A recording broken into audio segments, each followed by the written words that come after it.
Ladies and gentlemen, it is I, Tetra, and this is a weird one. We're here on Tetra Plays today because my main channel has gone all the way over to Heroes of the Storm, because I'm not playing Heroes of the Storm now, because in case you can't work out, this is Halo that I am playing. However, this is not just any Halo, this is Halo Online. And this is not a live commentary, this is a post-record commentary, because this is the only video I got where I didn't just DC from the game instantly. Excuse me, I think I'm about... Excuse me, I just hiccuped. But yeah, this is the only recording I got where I didn't DC from a game straight away. But yes, for those of you who don't know, I'm just going to weigh in with my opinion and my impressions of Halo Online, the PC Halo game built in the Halo 3 engine. So for those of you who don't know, yes, like I said, this is a PC Halo game built in the Halo 3 engine. It was going to be free to play with some buying stuff, as always, microtransactions, which I believe was for extra loadout slots, maybe some starting weapons, etc. And it was going to be limited to Russia only. And it's been in creation for quite a while by 343. And yeah, got a double kill. Go me. But yeah, it's been in production for a while. However, some very dedicated and quite frankly amazing modders slash hackers were able to get their hands on the early files, and then they put them up earlier so people were able to just sort of go into the maps on their own, and then they found a way to basically get it working on LAN. So people, as you can see here, like I'm doing, have been playing the multiplayer using Evolve to set up a virtual LAN network. And for those of you who haven't worked it out already, this is Avalanche. It's if you remember it from Halo 3 like I do, then you'll be thinking, that's not Avalanche, there's no slow. Slow? There's no snow, sorry. Yeah, this is new Avalanche. It looks really good. I really like how this one looks, but I will always have a soft spot for the one with snow. As you can see though, Hornet still works as intended. But yeah, my impressions of it since I have been trying it. One, huge thank you to the modders who were able to get this working to the point it is at now. I'm hoping that with more progression it will get to a point where I don't just get DC'd from pretty much every game I go into, and I don't have huge lag problems. So hopefully it'll get to the point where maybe we can get some dedicated servers going and do it that way, which would be great. For now, very good job to the modders who have done it, and a huge thanks to Evolve for being so supporting of this. It's a great piece of software. I've used it multiple times for videos in the past, and it's good to get it out again to get this working. Now we're going to see a little air duel, and keep an eye on like the bottom left of my screen, because I get absolutely owned by this guy. There he is, sneaks back out, gets into his Wraith, and I don't even notice, and Tyrannosaurus wrecked. Didn't even notice him get back in there. What a knob. But yeah, really glad to see it come back. Really glad to see Halo back out, because I stopped playing Halo for one very good reason. And that's when I started doing esports kind of thing. I just left secondary school. I was just going to college, and I couldn't afford to play Xbox Live anymore. Xbox Live was just too expensive, and there you see the kind of lag I'm having to deal with when it comes to my grenades. My bullets aren't too bad, but my grenades just get absolutely annihilated in terms of hitbox and connection. Also, anytime I go through gravelers or teleporters, get absolutely annihilated in terms of lag. But really glad to see it back. It felt really good to play Halo again. I've been playing it with an Xbox 360 controller plugged in, which you can get working. So that is really cool. So I have been loving it. The games I've been able to do where I don't get disconnected, even though I didn't get any recording ones done, I have had a blast, lag or not. And now I'm not sure what happened there. I think someone actually did just go over the grav lift and then crash into the wall and not make it. I believe that's what happened, because I saw it on my minimap and I was like, what happened here? Where did whatever was behind me go? So that's the only idea I have for it. But yeah, really excited to see it, and it runs really well. It doesn't get up to full 1080. It is limited to a certain amount. I believe there's some kind of texture thing you can do. I've not done it. I don't want to touch it any more than I already have. And the overshield, it does nothing. This Hornet absolutely wrecks me. And I try to take down this guy's the guy in the lead, and the Hornet just kills us both instead. Yeah, that guy's the guy in the lead. I'm in second though, considering the amount of lag I've got. I think that's pretty good. But yeah, that's the first thing I saw about it. The lag is the most important thing I've noticed right now. It's made playing very hard, and it's made staying connected very hard. But my whole opinion of the actual game itself is, why would 343 and Microsoft ever think in a billion years that this would be a good idea to take this game and make it Russia only. That as is being proved now, because we have people who've been playing this game, like myself, have crashed Evolve, the software that's been around for quite a few years now, which is just the virtual LAN software. And the Halo players rolled in, were like, ah, Halo's out. The Halo Online subreddit grew massively over basically a couple nights, and it just hugely went up massively so quickly. I think it's on like 10,000 users last time I checked, or 100,000, I'm not sure. I'll have to have a look after this.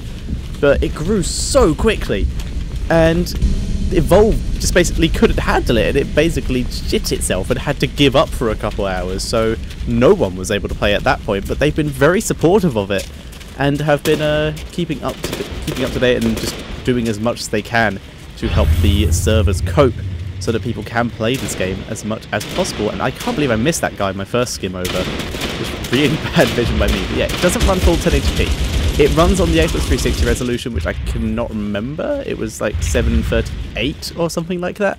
So not too high quality, but like I said, I think there's some kind of texture modding thing that someone has already done. But as you can see, the game looks really good, and it plays really well, and this excites me. So I would say, legally, no one should be playing this game. It is a leaked alpha, maybe even pre-alpha. Like, most of the stuff barely works. There's like 4 maps, Forges in the game, but theatre and campaign and matchmaking do not work. The only way to play is via virtual LAN and system link. So there are plenty of options there. The weapons feel great. There are DMRs, etc., which weren't in the original Halo 3, because this isn't the Halo 3 engine, and there's been some videos going up on the subreddit of a lot of people playing SWAT. I have avoided that like the plague, because with my connection, playing SWAT with DMRs is just going to absolutely not work, and I will just lose every game. And you'll notice I'm going for the turrets quite a lot here, turrets or hornets or similar.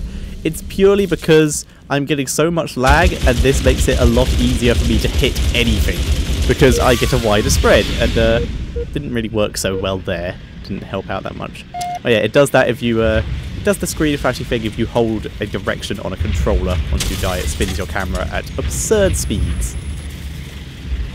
But yeah, those are mostly my opinions. It's just, for those of you who don't remember my channel from back in the day, my original channel, just youtube.com/Tetcher, my first ever videos that went up on it were Halo stuff. I wanted to start doing Halo stuff back then, but I couldn't afford a capture card that worked properly. Eventually I got to the point where I had a capture card that worked well enough, but by then, none of my friends were playing Halo 3. It was all Black Ops at the time, so I went and I played Black Ops with them, and that's basically how it went. I played Black Ops for a while, for a couple months in fact, and that's all I really played. So my ideal of I'm going to play Halo for ages never really happened, and there was a video on my channel recently of every Halo game up to this point, which is now out of date because Halo Online is, well, here, and Halo 5 is coming soonish, or whatever Halo we're on now. I don't care enough.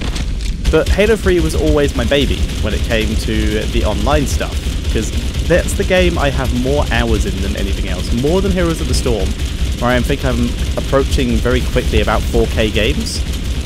And Halo Online I have many hours, mainly because it was my game from the age of 13 all the way up to the age of about 50.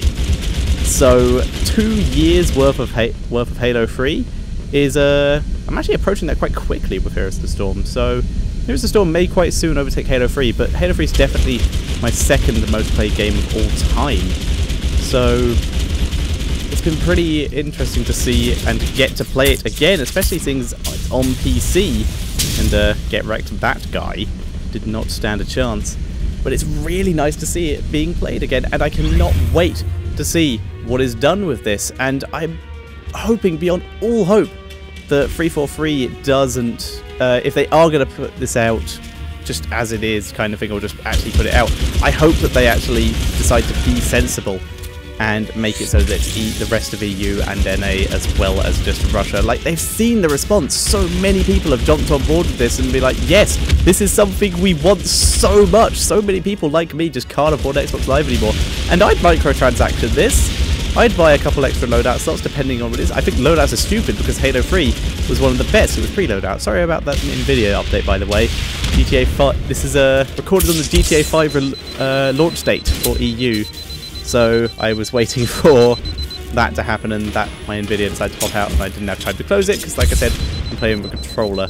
And I'm about to get totally annihilated by this guy because he has an overshield. No! And the most interesting bit of lag I had all game. Damn you, donut. Yep. And there go my weapons. And there I go. But yeah, you can see Halo is still very similar in terms of how its lag interacts with the rest of the game. But the game is fun. I think if they could make the microtransactions something better than like loadouts and stuff, like cosmetics, maybe. That kind of thing. Make your armor look good. It's something that most people... It's the simplest one. Weapon skins. There are so many people that do it already. CS, for example, Counter-Strike, makes almost all of its money from weapon skins. And that's it. And that's all you really need. And if Halo Online ends up doing that and going down that route, then it's probably going to be one of the most successful online free-to-play first-person shooters that have ever existed, as long as they put it out to EU as well as just Russia. And this guy does not want anyone else using vehicles. But if they don't put it out to Russia, then I'm putting a lot... sorry, they don't put it out to anywhere except Russia, then I basically am leaving all of my faith in the modders and hackers who have been taking hold of Halo Online as it is so far. They have been very capable hands to put it in so far and have been doing a fantastic job. I have a lot of faith in them, and I hope that they will lift the torch that Microsoft or 343 fails to if we get to that situation. And that guy, I popped his shield there, wasn't able to get the final shot. He's right there, look! I was distracted by the Hornet because I wanted to steal him. It came closer, and because of that, that guy's shield recharged. I wasn't able to kill him, which sucks. Stupid not paying attention me. But yeah, this game is very quickly approaching an end here. I believe I'm the last death, actually, if I'm not mistaken. I believe it was to this Hornet. Hey, just go for a little more. I can't see the score. Oh yeah, someone's on 24, which was oh yeah, it's me dying to this guy. Oh no, wait, yeah, that's the guy who wins, and I kill him. He respawns and kills someone else. Pretty sure, because you can see it in the bottom right underneath the NVIDIA thing. It's 24 to 15. But yeah, this is my opinion and a little bit of gameplay of Halo Online. Most of you will probably have less internet trouble than I have, because I don't obviously live somewhere where I have decent internet. But I was still able to get this game out, and I still had a lot of fun with it. So my advice for this game, oh, this guy. I remember this guy. This guy's scum. Hiding in the corner like a little wuss. It's Donut over there, who is like third place at the moment. Does not deserve third place for this camping shit. And you can see me just try to duel him here, and I out-duel him massively here. He doesn't stand a chance, but he's able to get behind a wall in time, so I'm trying a grenade and fail miserably. But yeah, my recommendation for Halo Online is, if you can get yourself a copy, and if you think your internet can handle it... Bloody guy behind me kills me instead. But yeah, if you can get a copy of this game, which is not too hard, go on the Halo Online subreddit and you will find it, then I'd say absolutely do it. Get Evolve, play the game, you will love it. If you can't afford Xbox Live myself, this definitely scratches that itch, and you probably won't have as many internet problems as I do. Just read the damn thing. You should definitely read the instructions, because I didn't read the instructions to the first time. I read them in the end, and I was able to get it running. So I'd say definitely do that. And we have to keep following what on earth is going on in terms of the... yeah, we have to keep following in terms of development. I have a huge amount of faith in 343. They did okay jobs on all of the Halos after Reach. They did okay jobs in general, especially on the Anniversary remakes. Those were good, except for, you know, the multiplayer on Master Chief Collection, which I only know about because of watching other people play and having issues, etc. Because once again, I don't pay for Xbox Live anymore. I'm a fully fledged PC gamer, and this is what's been missing from my PC experience. This was the Xbox game for me. This is why I played, and here's a little menu stuff while I finish up, but that's pretty much it. I have huge amount of faith in 343 to hope that they don't mess this up and they actually bring it to EU. Huge amount of faith in Microsoft to make that happen. And if not, then I have actually currently, because they've been proving themselves a lot more, even more faith in the modders and the people on the Halo Online subreddit who've been doing such a good job of bringing this game to us in the form it is in now, and doing constant updates at the same time. We're heading into a different game at the moment, but this is one I lag out of very quickly. So I'm going to end this video here. Thank you all very much for watching. I have been Tetcher. Be sure once again to subscribe to this channel. Be sure to subscribe to my main channel, tetcher.co.uk or youtube.com/Tetcher. And I'm going to be at DreamHack if anyone's there, so pop by it and see that. But for now, that is going to be everything. I still can't do outros. Thank you all very much for watching, and I will see you all next time.